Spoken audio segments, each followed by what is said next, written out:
내게 있는 모든 것을 내게 있는 모든 것을 아낌없이 드리네. 사랑하고 의지하여 주만 따라 다시 한번 부릅니다. 내게 있는 모든 것을 아낌없이 드리네. 사랑하고 의지하여 주만 따라 살리라. 주께 드리네. 주께 드리네.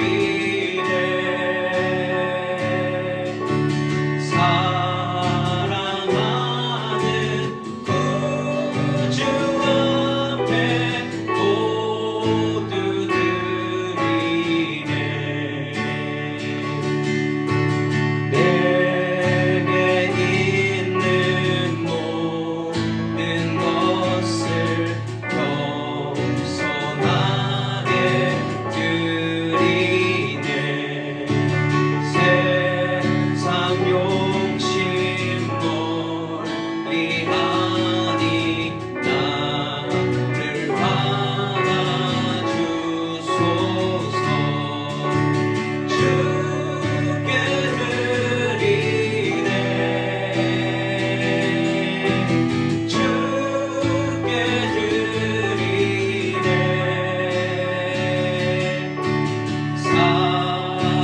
사랑하는 구주 앞에 모두 드리네. 내게 있는 모든 것을 주를 위해 드리네. 주의 성령 충만하게 내게 내려주소서. 주께 드리네. 주께 드리네.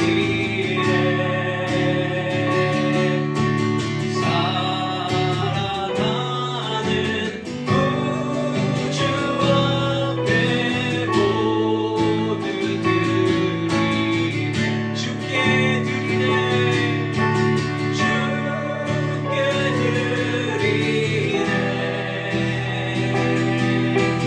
주께 드리네.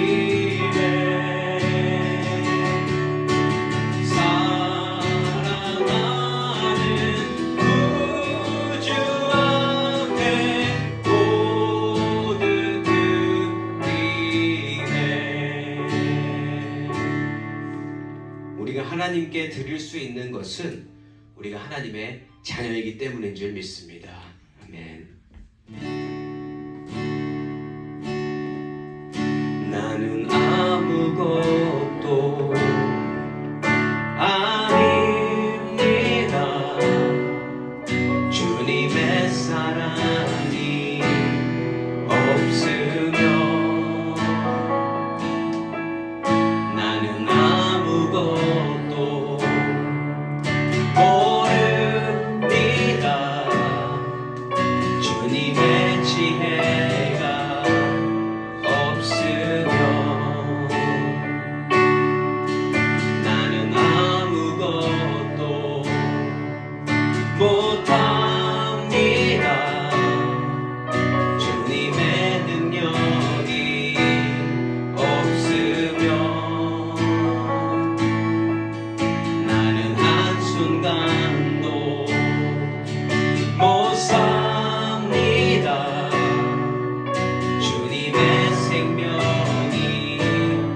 처음부터 다시 불러봅니다. 나는 아무것도 아닙니다. 나는 아무것도 아닙니다. 주님의 사랑이 없으면 나는 아무것도 모릅니다. 주님의 지혜가 없으면 나는 아무것도 못합니다. 주님의 능력이 없으면 나는 한순간도 못 삽니다. 주님의 생명이 없으면 이제 내가 사는 건 아니요. 그리스도 내 안에 사시니 오직 그의 생명이 나의 생명, 나의 모든 말들도 주의 것. 나는 오직 한 분 바랍니다. 나의 아버지, 나의 구원, 나의 주. 우리 처음부터 다시 불러보는데 우리의 고백이 진정된 고백이 되면 좋겠습니다. 하나님, 내가 하나님의 능력과 하나님의 지혜와 하나님의 힘으로 살아갑니다. 나는 아무것도 아닙니다. 나는 아무것도 아닙니다. 주님의 사랑이 없으면 나는 아무것도 모릅니다. 주님의 지혜가 없으면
우리의 연약함을 고백할 때에 그 연약함을 완전함으로 채우시는 우리 하나님을 찬양합니다.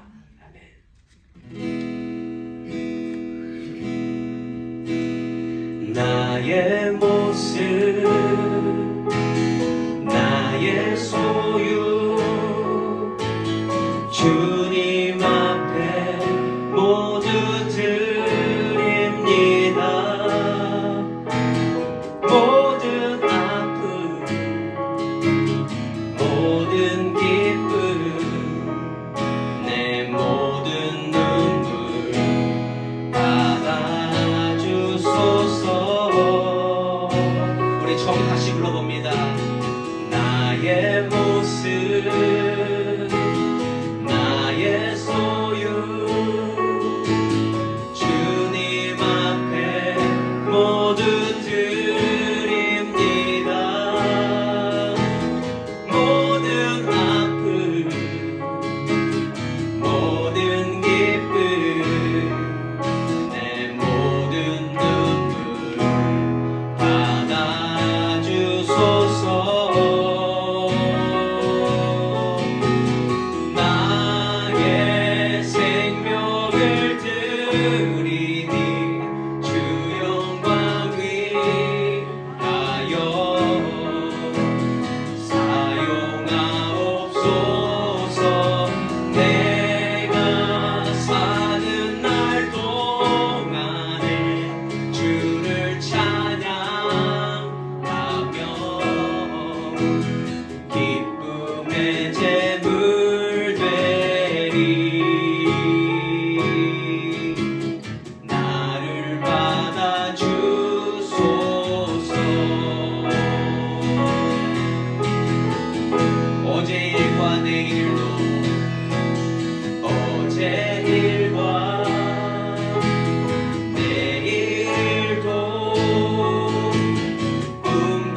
아버지, 주의 말씀 앞에 있을 때에 우리 마음이 항상 준비되어지기를 소망합니다. 항상 드리는 기도이지만 오늘 또한 그 기도를 드리며 우리 마음이 준비가 되고 준비된 마음 가운데 그 말씀의 씨앗이 온전히 심겨지게 하여 주시옵소서. 하나님의 자녀이기 때문에 그 말씀을 받을 수 있는 줄 믿습니다. 하나님의 자녀로서 그 말씀 받고 하나님의 뜻대로 움직여가는 우리 모두가 되게 하여 주시옵소서. 모든 것 감사드리옵고 예수님의 이름으로 기도드립니다. 아멘. 오늘 말씀 요한복음 18장 25절에서 40절까지의 말씀입니다. 요한복음 18장 25절에서 40절까지의 말씀 우리 한 절씩 교독하고 나갑니다. 시몬 베드로가 서서 불을 쬐더니 사람들이 묻되 너도 그 제자 중 하나가 아니냐? 베드로가 부인하여 이르되 나는 아니라 하니 대제사장의 중 하나는 베드로에게 길을 찾는 사람의 친척이라 이르되 내가 그 사람과 함께 동산에 있는 것을 내가 보지 아니하였느냐. 이에 베드로가 또 부인하니 곧 닭이 울더라. 그들이 예수를 가야바에서 관정으로 물어보니 세례라. 그들은 너를 받지 아니하고 불을 잔치를 놓고자 하여 관문에 들어가지 아니하더라. 그러므로 빌라도가 밖으로 나가서 그들에게 말하되 너희가 무슨 일로 이 사람을 고발하느냐? 이 사람이 행하자가 아니하더라면 우리가 당신의 명을 믿지 않아야 되나이까. 빌라도가 이르되 너희가 그를 데려다가 너희 법대로 재판하라. 유대인들이 이르되 우리에게는 사람을 죽이는 권한이 없나이다 하니 이는 예수께서 자기가 어떠한 기쁨으로 죽을 것을 가르쳐 하신 말씀을 생각하려 하십니다. 이에 빌라도가 다시 관정에 들어가 예수를 불러 이르되 네가 유대인의 왕이냐? 예수께서 대답하시되 이는 내가 스스로 하는 말이냐 다른 사람이 나에게 하느냐. 빌라도가 대답하되 내가 유대인이냐? 내 나라 사람과 대제사장들이 너를 내게 넘겼으니 네가 무엇을 하였느냐? 예수께서 대답하시되 내 나라는 세상에 속한 것이 아니니라. 만일 내 나라가 이 세상에 속한 것이었다면 내 종들이 싸워 나로 이르되 지어지지 않게 하였으리라. 이제 내 나라는 너희에게 속한 것이 아니니라.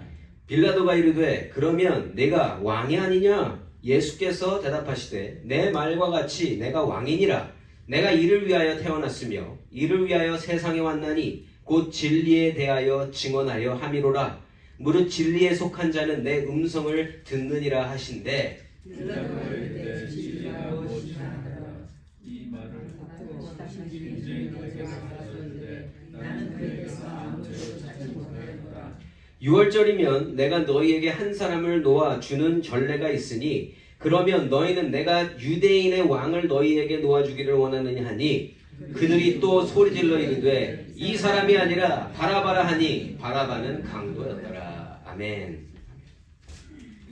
저는 오늘 나는 하나님의 자녀입니다 라는 제목으로 말씀을 나누기 원합니다.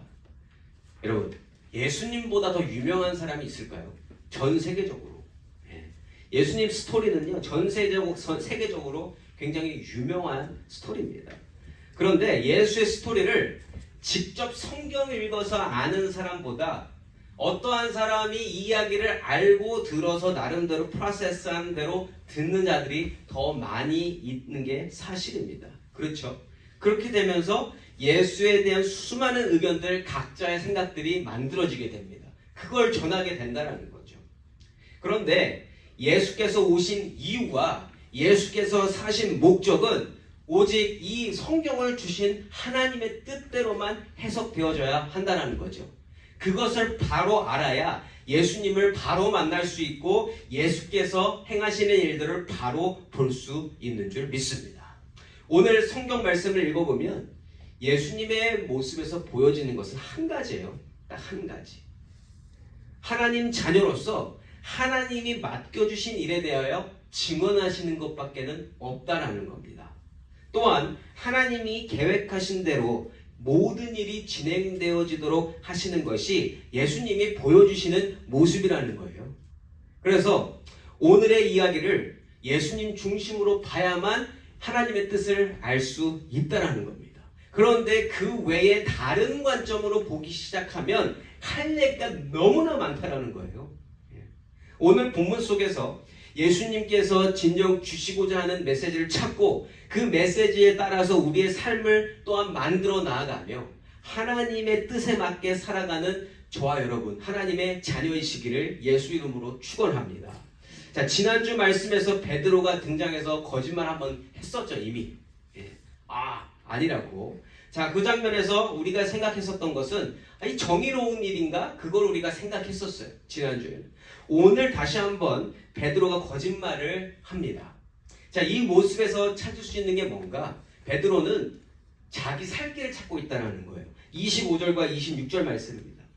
시몬 베드로가 서서 불을 쬐더니 사람들이 묻되 너도 그 제자 중 하나가 아니냐? 베드로가 부인하여 이르되 나는 아니라 하니 대제사장의 종 하나는 베드로에게 귀를 잘린 사람이 친척이라 이르되 네가 그 사람과 함께 동산에 있는 것을 내가 보지 아니하였느냐? 아멘.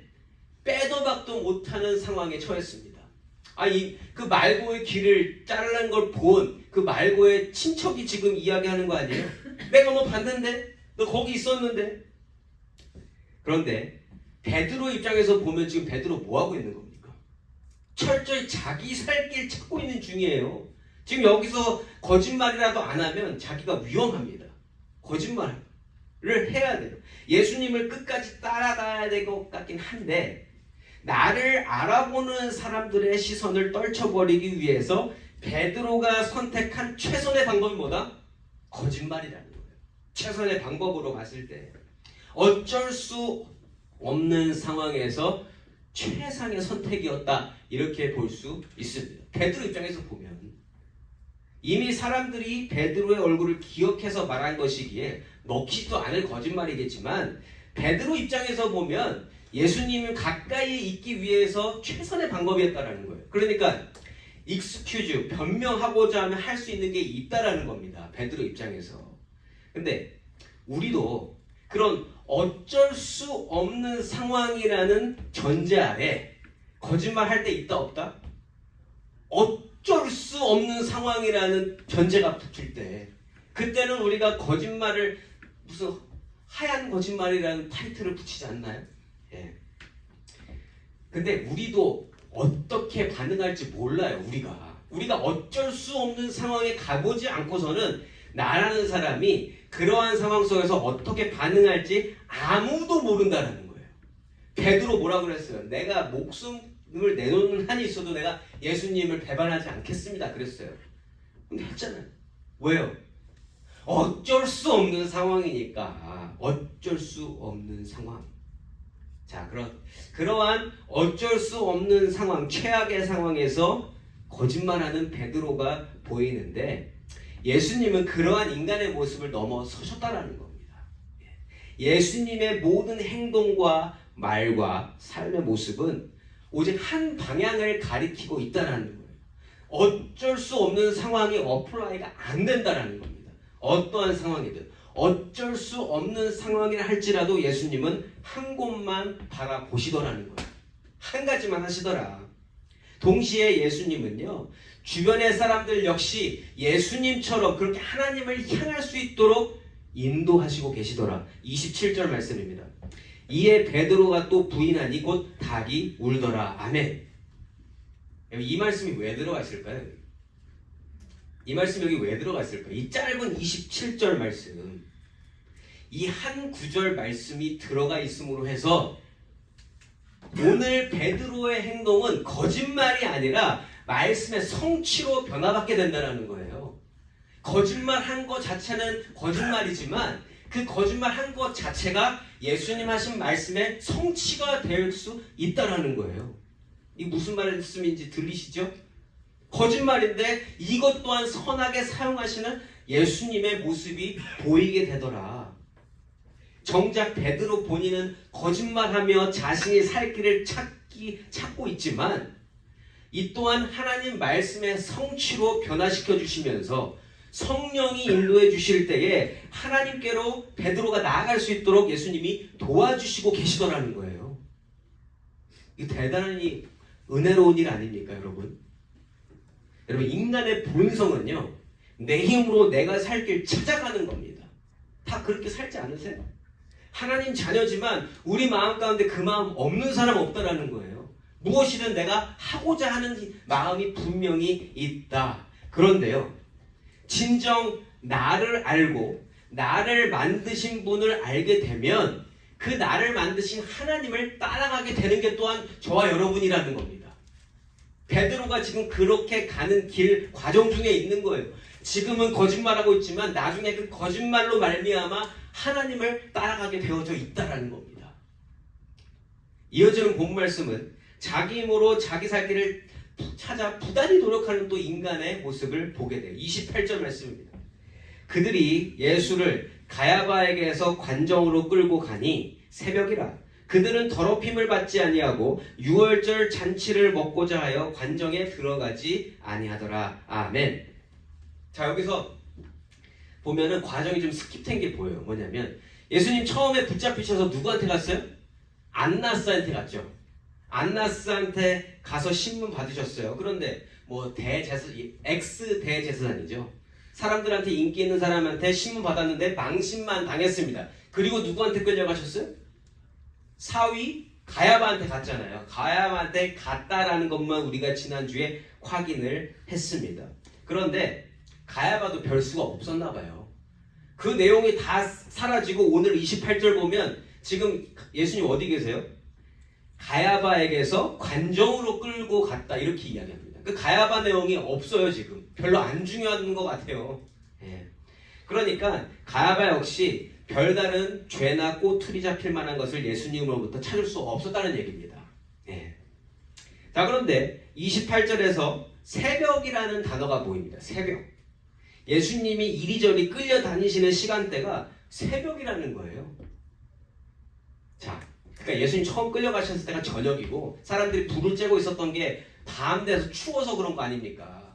근데 여러분, 재판하는 거, 새벽에 재판하는 거 보신 분 있으세요 혹시?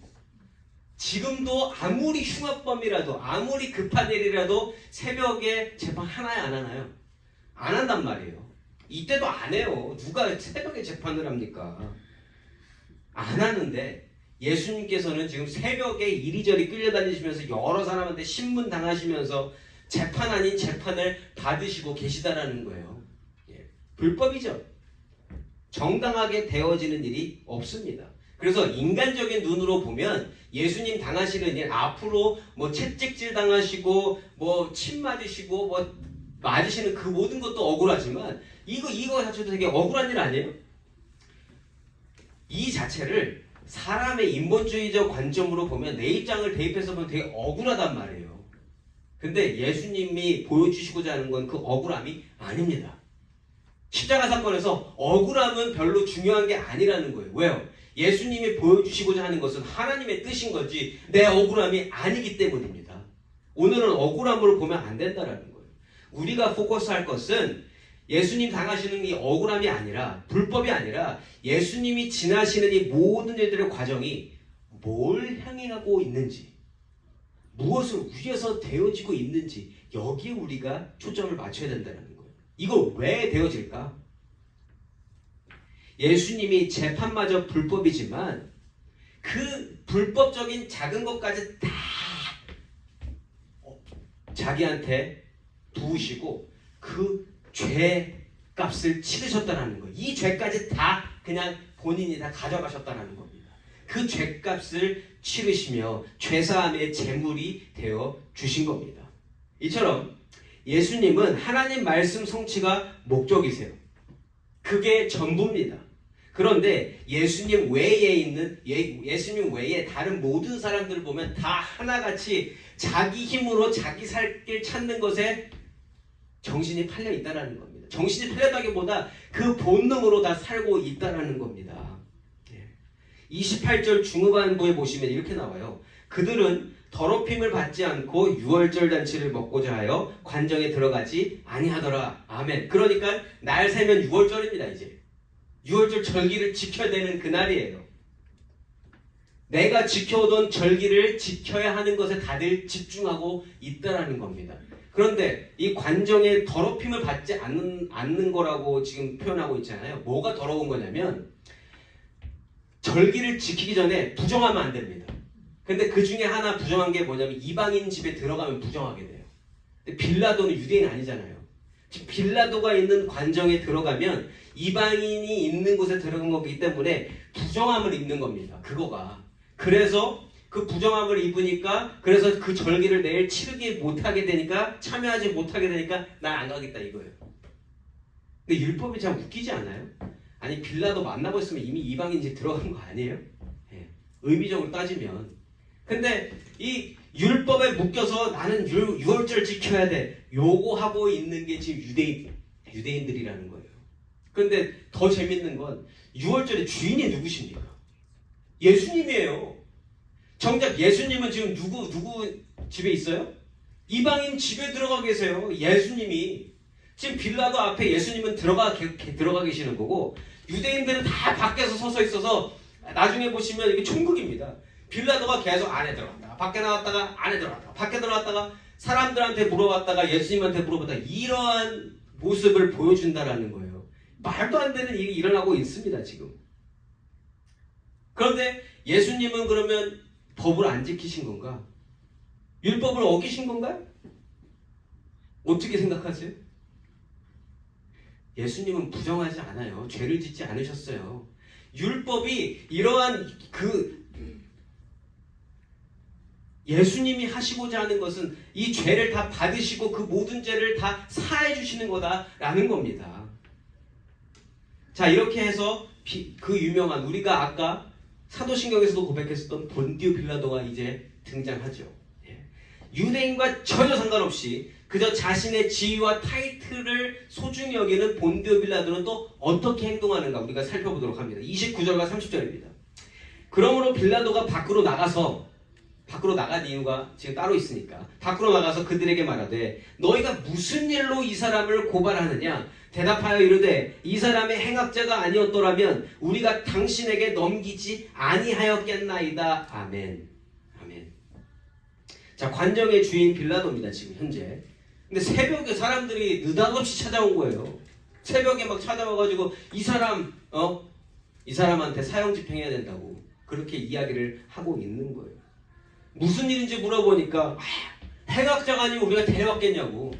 예. 딱히 할 말이 없거든요.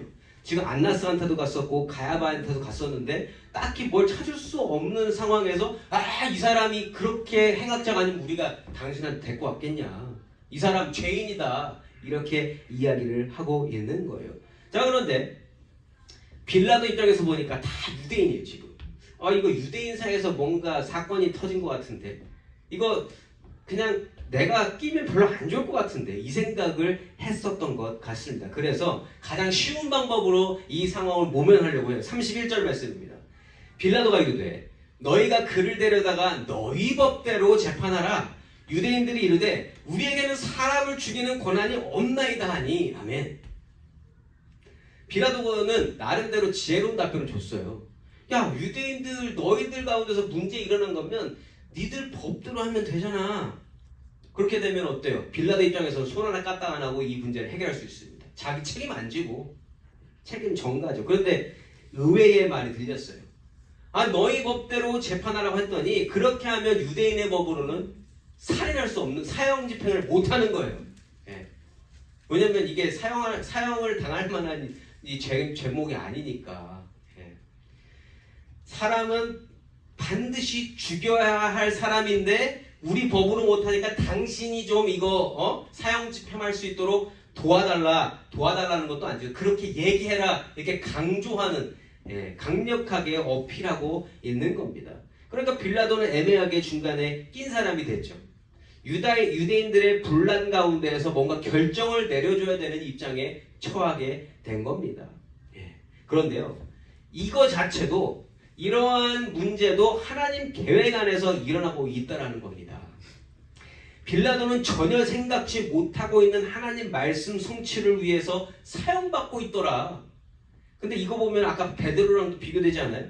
베드로도 나쁜 짓 했어요. 거짓말했어요. 그런데 그 거짓말은 나중에 예수님 말씀이 성취되는 선한 일에 사용되더라. 근데 빌라도는 어때요? 자기가 이 사형 집행을 내림으로 말미암아 예수님이 십자가에 달리시게 되는데 사용받는 거잖아요. 그런데 빌라도는 구원 못 받습니다. 구원 못 받아요. 이게 너무너무 슬픈 일이라는 거죠. 하나님께 받는 사람일지라도 구원 못 받을 수 있다라는 거예요. 악역으로 사용받으면. 자, 악한 자로 사용받는 빌라도입니다. 32절 말씀입니다. 이는 예수께서 자기가 어떠한 죽음으로 죽을 것을 가리켜 하신 말씀을 응하게 하려 함이로라. 아멘. 예수님이 스스로가 어떻게 죽으실 것인지를 이미 말씀 여러 번 하셨어요. 요한복음 내에서도 3장 14절, 12장 32절, 33절에서 이제 나는 들려야 할 것이다 라고 말씀을 하셨고요. 공관복음에서는 십자가에 매달리실 것을 이미 말씀하셨거든요.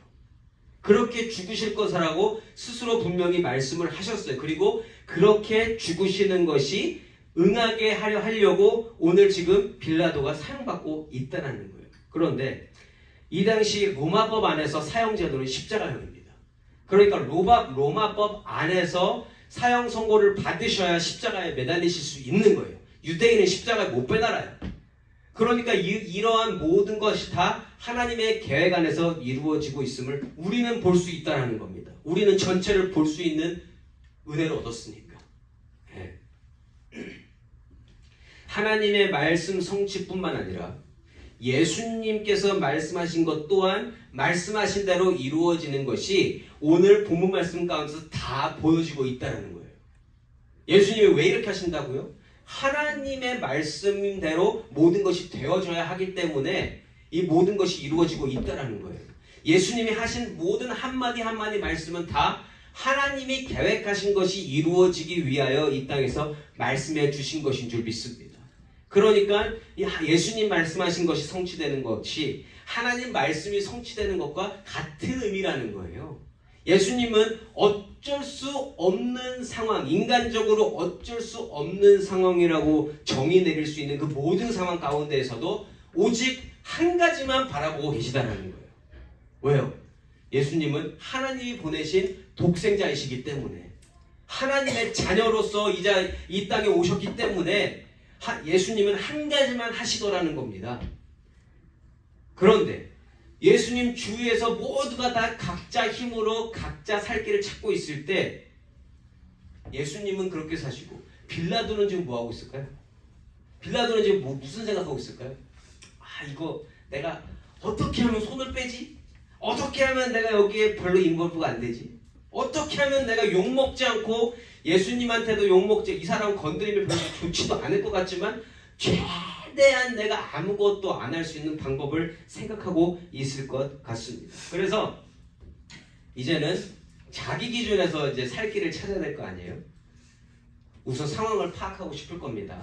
그래서 이러한 질문을 합니다. 33절 말씀이에요. 이에 빌라도가 다시 관정에 들어가서 예수를 불러 이르되 네가 유대인의 왕이냐? 이렇게 물어봅니다. 근데 지금 요한복음 안에서는 이 맥락이 좀 당황스러워요. 중간 설명이 아무것도 없습니다. 네. 갑자기 유대인의 왕인지를 어떻게 알았을까? 그런데 여러분, 다른 복음서에는 나와 있어요. 그런데 복음서들은 다 그 복음서 안에서 해석을 해야 되잖아요. 이 유대인의 왕이냐라고 물어보는 질문이 들어가 있음으로 말미암아 빌라도의 의도가 너무 드러난다는 거예요. 뭐냐? 여러분, 빌라도는 뭐에 관심이 제일 많은 사람이에요? 지위, 정치적 지위, 권력에 가장 흥미가 있고 그걸로 사는 사람입니다. 그러니까 유대인의 왕이냐라는 이 질문 한 가지가 빌라도가 무슨 마음을 가지고 있는지를 정확하게 드러내고 있다는 거예요. 예수님이 고발당하신 이유가 몇 가지가 있습니다. 네, 뭐예요? 유대인들을 잘못된 신앙으로 미혹했다라는 죄명이 있어요. 유대인들 안에서는. 예. 왜 자기가 하나님이라고 그러니까 자꾸. 그래서 신앙을 헷갈리게 했다. 또 로마 황제에게 세금을 내지 말라고 했다. 예. 가이사의 것은 가이사에게, 그리고 헌금은 하나님께 드리는 거라고 얘기했잖아요. 그걸 또 비꼬아가지고 로마 황제한테 내지 말라 그랬다고. 예. 그리고 뭐라 그랬어요? 예수님이 유대인의 왕이라고 하신 것, 그것이 죄목이 돼서 그렇게 끌려오신 거예요. 그런데 빌라도에게 들리는 거는 뭐예요 지금? 그 모든 것 중에 유대인의 왕이라고? 왜요? 자기가 정치적으로 지금 관심이 있는 사람이잖아요. 근데 왕이라는 자리가 정치와 직결된 자리 아닙니까? 그리고 자기가 다스리는 유대인들이 있는데 그들의 왕이면은 이 사람이 어떠한 왕인지를 알아야 내 위치도 정확하게 정해지잖아요. 내가 이 사람한테 꿇어야 되나? 아니면 이 사람을 없애야 되나? 내가 어떻게 해야 되지? 그것 때문에 어디요? 아까 네가 유대인의 왕이냐 이렇게 물어본 겁니다. 그거 하나만. 그 사도 요한이 그거를 딱 집어낸 거예요. 이 빌라도의 마음이 어떠한지. 자, 그래서 이러한 질문을 한 빌라도에게 예수님이 34절과 같이 말씀하십니다. 예수께서 대답하시되 이는 네가 스스로 하는 말이냐? 다른 사람들이 나에 대해서 내게 한 말이냐? 예수님의 의도가 뭘까요? 너는 내가 왕이라는 것에 대해서 어떻게 생각하느냐? 이렇게 물어보신 것 같아요. 예수를 왕으로 인식하고 예수를 따르고자 하는 마음을 확인하고 싶으셨나? 이렇게 물어보셨어요. 근데 빌라도는 그런 마음 전혀 없죠, 지금. 내가 중요하지 그 사람이 왕인지 아닌지는 별로 중요하지 않아요. 나에게 중요한 건 빌라도가 나라면 나는 지금 이 사람을 어떻게 해야 될까? 진짜 왕이면 큰일 나는 거예요. 그거를 지금 확인해야 됩니다. 35절 말씀입니다. 빌라도가 대답하되 내가 유대인이냐? 네 나라 사람과 대제사장들이 너를 내게 넘겼으니 네가 뭘 했냐? 너 뭐 때문에 잡혀왔냐 지금? 그 왕이라며. 그 왕 뭐 해가지고 왕인데 잡혀왔냐 이렇게 물어보는 거예요. 나는 그러니까 빌라도 마음이 잘 드러납니다. 나는 유대인과 상관없는 사람이고 당신은 유대인인데 당신이 유대인들 사이에서 뭐 잘못했으니까 잡혀온 거 아니야? 그것 좀 얘기해봐. 그래야 내가 판단을 하지.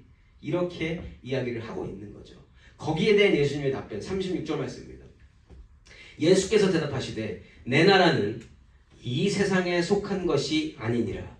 만일 내 나라가 이 세상에 속한 것이었더라면 내 종들이 싸워 나로 유대인들에게 넘겨지지 않게 하였으리라. 이제 내 나라는 여기에 속한 것이 아니니라. 아멘. 아멘. 여러분, 안나스 가야바에게 아무 말도 안 하셨던 예수님이 하나님의 나라에 대한 뜻을 말씀하시고 계십니다. 빌라도에게. 하늘의 뜻을 말씀하고 계시다라는 거예요. 하나님의 나라, 예수님의 나라에 대해서 말씀하시면서 예수님 나라는 너 빌라도가 생각하고 관심 가지는, 그러니까 어떻게든 힘과 권력으로 지위를 지켜내려는 로마와 같은 나라가 아니다라는 걸 말씀해 주시는 거예요. 내 나라는 그런 나라 아니다. 그리고 내가 내 나라의 왕이었더라면 지금 이렇게 잡혀오지 않았을 건데 나는 지금 내가 말한 나라는 그 나라 아니다. 하늘나라다. 이렇게 말씀하시는 거죠. 예수님이 가시고 계시는 길과 그의 행적, 이 모든 것, 나에 관련된 모든 것, 세상 모습과는 다른 거다. 완전히 다르다. 예수는 예수의 길로 가시고 계심을 말씀해 주시고 계세요. 정확하게 하늘의 뜻을 말씀하시고 계시더라. 그런데 빌라도가 이거 못 알아들었겠죠. 빌라도의 관심은 뭐에 있어요 지금? 이 사람이 얘기하는 거에서 지금 잘 픽업해야 돼요. 내 권력에 영향을 줄 사람인가 아닌가, 요거만 중요한 거란 말이에요. 그래서 알아듣지 못하고, 그렇지만 나라에 대해서 이야기하잖아요. 나라는 중요하잖아요. 지금 권력을 잡고 싶은 사람에게 나라라고 그러니까 굉장히 지금 중요하단 말이에요. 그래서 나름대로 이해해 보려고 한 겁니다. 37절 전반부에 그래서 빌라도가 이렇게 얘기해요. 빌라도가 이렇게, 그럼 네가 왕이 아니냐? 왜 이렇게 정의 내렸을까요? 나라에 대해서 어떤 철학과 비전을 가지고 이야기하는 모습을 들었잖아요. 왕이라고 하면 하나님 왕이심, 하나님도 왕으로서 우리에게 비전을 제시하잖아요. 어떠한 나라가 내 나라다라는 것을 분명히 말씀하시거든요. 그런데 세상에 어떠한 왕이든지 다 자기 철학과 비전을 가지고 있습니다. 그 부분을 본 거예요, 빌라도는. 인간적인 부분을.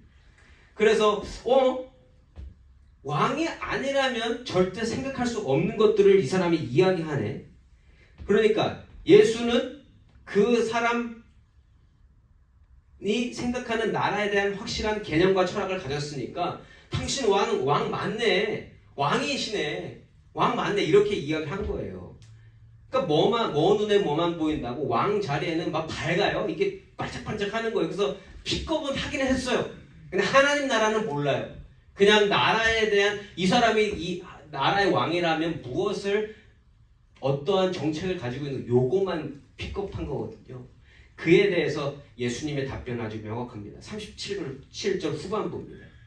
예수께서 대답하시되 내 말과 같이 내가 왕이니라.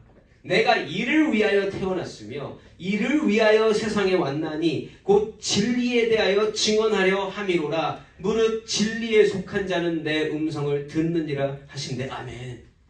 여기서 또 한 번 확인됩니다. 예수님은 뭐 하시고 계세요? 당신이 이 땅에 오신 이유, 존재, 목적, 그리고 하시고 계시는 일이 무엇인지를 말씀하고 계시더라. 끝까지. 예수님은요, 예수님 나라 왕 맞으십니다. 예수님이 왕이십니다. 우리가 그렇게 찬양도 하잖아요. 예수님은 왕이시라고. 그리고 예수님은 왕으로 계셨던 겁니다. 왕으로서 백성을 살리시려고 죽으심을 맞이하시려는 중에 있으시다라는 거예요. 예수님은 왕이시니까 그렇게 하실 수 있는 겁니다. 그런데 세상이 원하는 왕, 빌라도가 꿈꾸는 왕이 그런 모습인가요? 빌라도가 꿈꾸는 왕은 자기 백성을 위해서 목숨을 내놓는 사람입니까? 아니잖아요. 다른 모습이라는 거예요. 진정 자기 백성을 마음에 품으시고 자기 백성들을 위해서 기도해 주시며 자기 백성들을 살리시려는 분이 우리 예수님이신 줄 믿습니다. 예수님은 그러한 진리를 선포하시고 계시다. 백성을 살리시기 위하여 태어나셨고 백성을 살리시기 위하여 이 세상에 오셨다. 마태복음 2장에 보시면 예수님 이름의 뜻이 나와 있습니다. 뭐라고 되어 있습니까? 자기 백성을 그들의 죄에서 구원할 자가 예수세요. 예수님은 그 목적을 가지고 오셨고 그 목적이 무엇인지를 오늘 빌라도에게 다 이야기해 주시고 계시다라는 거예요. 예수님은 사시는 동안 그 진리의 말씀을 증언하셨습니다. 그 진리의 말씀이 뭡니까? 그 진리가 뭐예요? 죽을 백성이 어떻게 살 길을 찾을 수 있는지를 찾을 수 있는 방법을 주신 게 진리의 말씀 아닙니까? 이 말씀이 뭘 뜻하고 있습니까? 그 백성이 무슨 죄를 지었으며 그 죄 때문에 왜 죽게 되었으며 그 죄에서 벗어날 수 있는 방법은 무엇이며 구원을 얻어 하나님과 함께 있을 수 있는 방법이 무엇인지, 그게 진리의 말씀이라는 거예요. 예수님은 그 진리의 말씀을 오늘도 전하시고 계시며 사시는 모든 시간 동안 그걸 하시고 하셨습니다. 그리고 하나님 우편 보좌에 올라가셔서 백성들이 그 진리의 말씀을 깨닫고 예수님을 따를 수 있도록 오늘도 기도해 주시고 계시다는 거죠. 그 진리 안에 거하는 자들은 반드시 그 진리를 깨닫고 하나님께로 갈 수 있습니다. 이게 복음이에요. 예수님 자체가 복음이시고 예수님이 보여주신 게 복음이고 예수님이 우리에게 남겨주신 모든 것들이 복음이라는 거죠. 예수님은 십자가형을 선고받기 직전에도 복음을 전하시면서 맡은 바 최선을 다하시고 계시다라는 겁니다. 본인이 이 땅에 계시는 그 목적을 달성하고 계시다라는 거죠. 어쩔 수 없는 상황 속에서도. 그러나 오직 왕의 자리에만 관심 있는 빌라도는 의미 없는 질문만 던진 채 자신이 원하는 답변을 얻지 못해요. 그래서 예수님을 방치합니다. 38절 말씀입니다. 빌라도가 이르되 진리가 무엇이냐 하더라. 이 말을 하고 다시 유대인들에게 나가서 이르되 나는 그에게서 아무 죄도 찾지 못하였노라. 아멘. 빌라도가 죄를 찾지 못했던 이유가 뭘까요? 빌라도가 생각하는 죄가 뭘까요? 왕으로서의 죄, 왕이 되려고 했었던 자의 죄. 제가 보기에는 빌라도가 그런 걸 찾았던 것 같아요. 여러분, 왕이 되려면 그 왕이 될 만한 모든 세력들을 다 죽여야 내가 왕이 됩니다. 그러니까 반역, 혁명이 일어나야 왕이 될 수 있다라는 거예요. 빌라도는 이런 생각을 했었던 것 같아요. 유대인의 왕이라고 하시니까 유대인 그 모든 권력들 다 싹 다 죽여버리고 내가 왕이 되겠다, 뭐 이러한 발언을 기다렸던 것 같습니다. 그런데 예수님 그런 말 하나도 안 하시고 진리의 말씀만 선포하셨잖아요. 그러니까 38절에 빌라도가 진리가 뭐 이렇게 하고, 근데 이 사람 보니까 그냥 나라에 대한 철학과 개념만 가지고 있지 뭐 한 거 없네, 이렇게 판단한 겁니다. 그래서 나가서 뭐라 그래요? 유대인들한테 나 이 사람 죄가 없는 것 같은데, 왕이 되고 싶은 생각이 없어, 그런 정신 상태로 왕 못 돼, 이렇게 얘기한 거예요. 그래서 여전히 이제 왜 이 사람을 죽이려고 그러지? 내가 죽이긴 싫거든요. 그러니까 또 방법을 생각해내는 거예요. 여전히 유대인들이 알아서 처리하기를 바라는 마음으로 39절과 40절입니다. 6월절이면 내가 너에게 한 사람을 놓아주는 전례가 있으니 그러면 너희는 내가 유대인의 왕을 너희에게 놓아주기를 원하느냐? 하니 그들이 또 소리질러 이르되 이 사람이 아니라 바라바라 하니 바라바는 강도였더라. 아멘.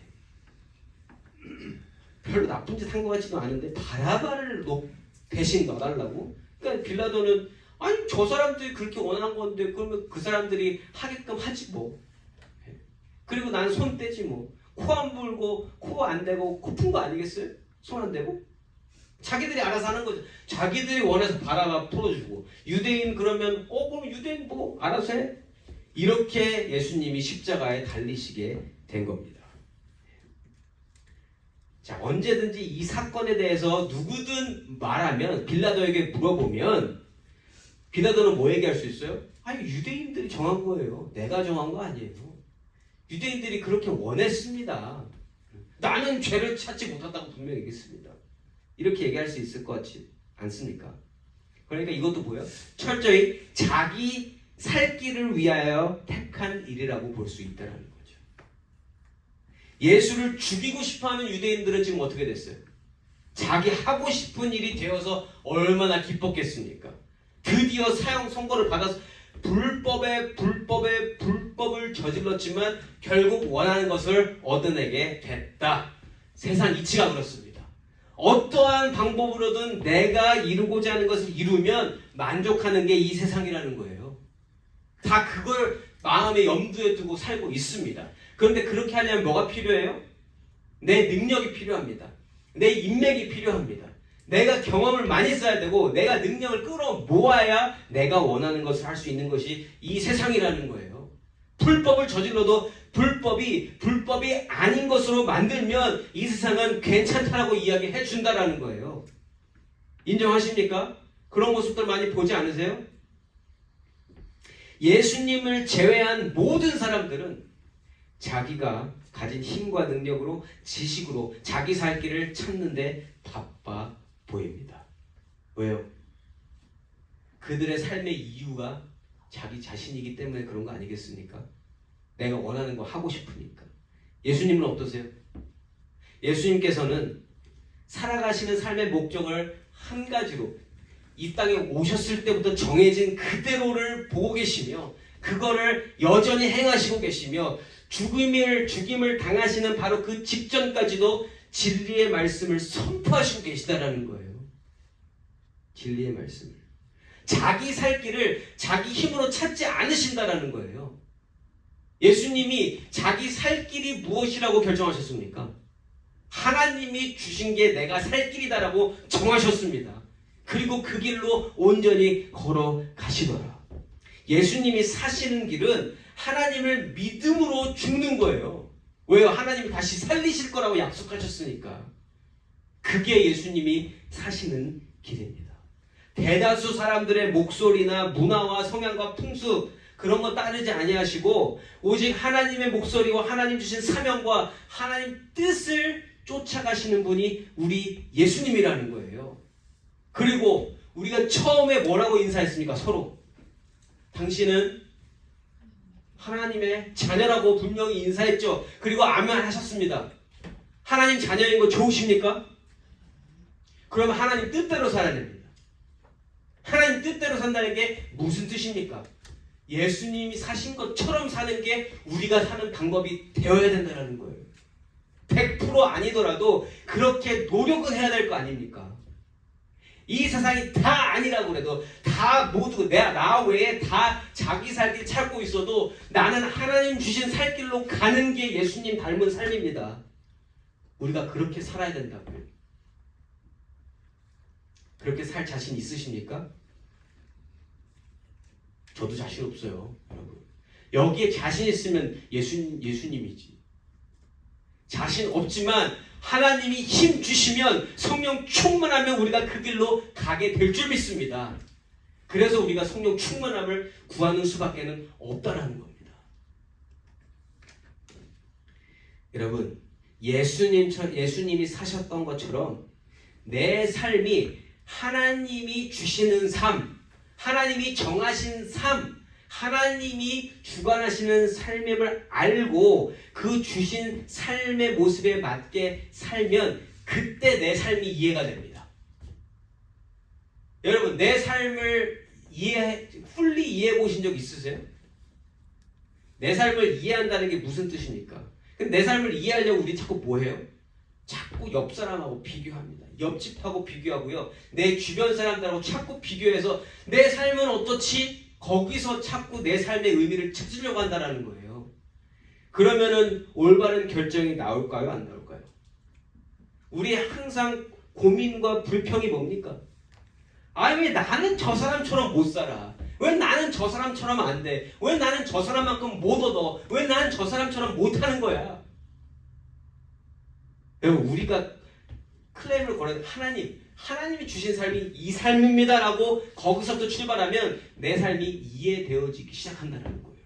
아, 하나님이 이걸 주셨구나. 아, 하나님이 나에게는 이걸 맡겨주셨구나. 다른 사람에게 안 주신 이것을 나에게 주셔서 내가 이렇게 살게끔 하시는구나를 인정했을 때 그때 하나님의 삶 가운데에서 하나님 안에서 내 삶이 이해되기 시작한다는 거예요. fully understood가 안 돼도 그러한 방향으로 우리가 생각이 시작이 된다. 그러한 관점으로 봐야 다른 사람하고 내가 왜 다른지를 알게 되고요. 그리고 왜 내가 특별한지를 알게 되고 왜 차이가 나는지를 알게 되며 부족하면 부족할수록 하나님의 은혜와 하나님의 일하심을 더욱더 알게 되는 줄 믿습니다. 이번 한 주간 살아가시면서 내가 살아가는 삶, 내 힘으로 사는 삶 아니다. 내 힘으로 내 살 길 찾는 인생이 아니라 오직 내 삶을 만들어주시고 나에게 이 삶을 허락해주시고 맡겨주신 하나님의 힘으로 살아가는 삶임을 기억하시면서 모든 것을 하나님께 맡겨드리고 하나님, 아무것도 아닌 나에게 이 모든 것 주셔서 감사합니다라고 고백하시는 귀하고 복된 트루스교회 성도님들이시기를 예수 이름으로 축원합니다. 아멘.